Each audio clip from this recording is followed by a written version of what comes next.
Ahojte, poďte si so mnou zahrať komáři hody. Modrý hráč bude začínať, uloží svoju prvú figurku a potom to isté urobí druhý hráč. Prvý hráč teraz uloží svoju druhú figurku a druhý hráč uloží druhú figurku. Hra sa môže začať. Modrý hráč je na ťahu, berie si sivého komára, presunie chameleóna a teraz ľubovoľný jeden žetón, na ktorom je vidieť komára, môže presunúť na iné jazierko.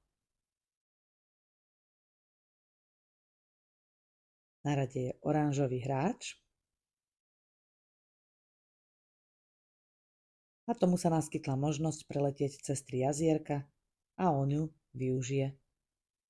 Získal 3 žetóny, modrý, znova modrý a červený a tak vykoná ich akciu. Najprv presunie podľa toho, akú akciu má modrý žetón, jedno zvieratko na ľubovoľné miesto. Teraz znova presunie zvieratko, pretože tam má ešte jeden modrý žetón.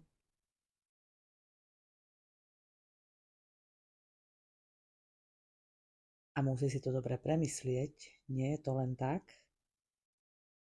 Najviac sa mu oplatí presunúť práve oranžového chameleóna a červený žetón, čiže určí svojmu súperovi, ktorým zvieratkom musí ísť, a určil chameleóna.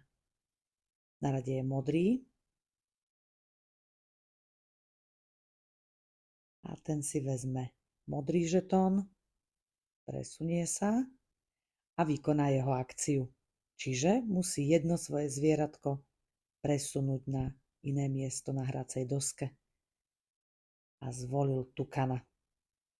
Na rade je oranžový hráč.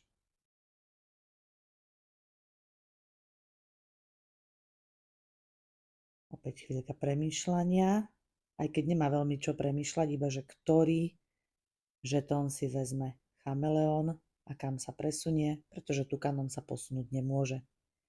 Modrý hráč využije možnosť letieť cez 2 jazierka a získava 2 zlatých komárov. Na rade je oranžový hráč, ktorý stále môže hýbať iba chameleónom.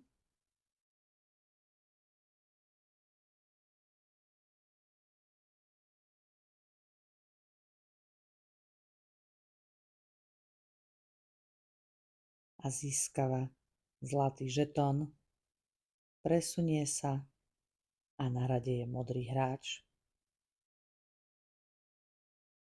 Ten opäť preletí cez 2 jazierka a získava zlatý a sivý žetón. Sivý žetón mu dáva možnosť akcie presunúť ktoréhokoľvek viditeľného komára na iné miesto.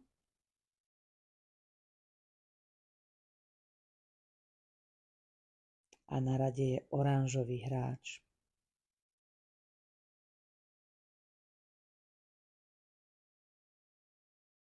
Ten získal biely žetón, takže jeden žetón môže úplne odstrániť z hry.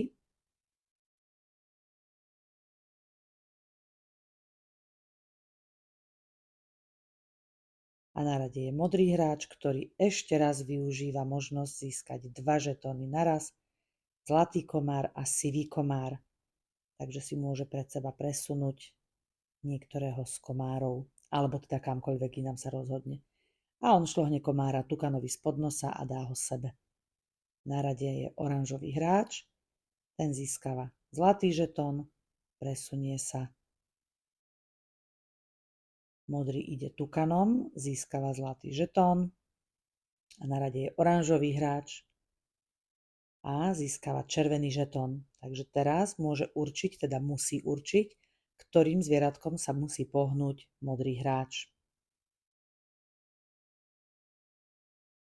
A znova je fajn si to trošku premyslieť a určí mu, že musí ísť chameleónom.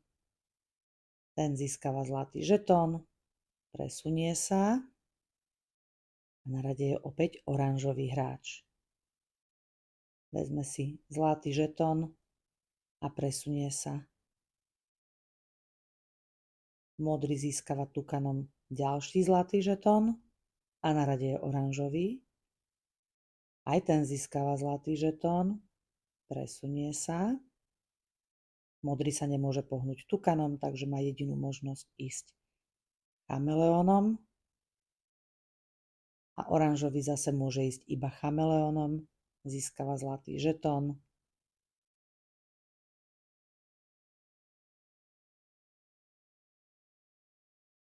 Modrý má 8 žetónov zlatých. A tým, že teraz získal 9, tak hru vyhráva. A to je všetko. Takáto jednoduchá, rýchla, ale zároveň premýšľavá a strategická je hra Komáři hody. Majte pekný večer. Ahojte.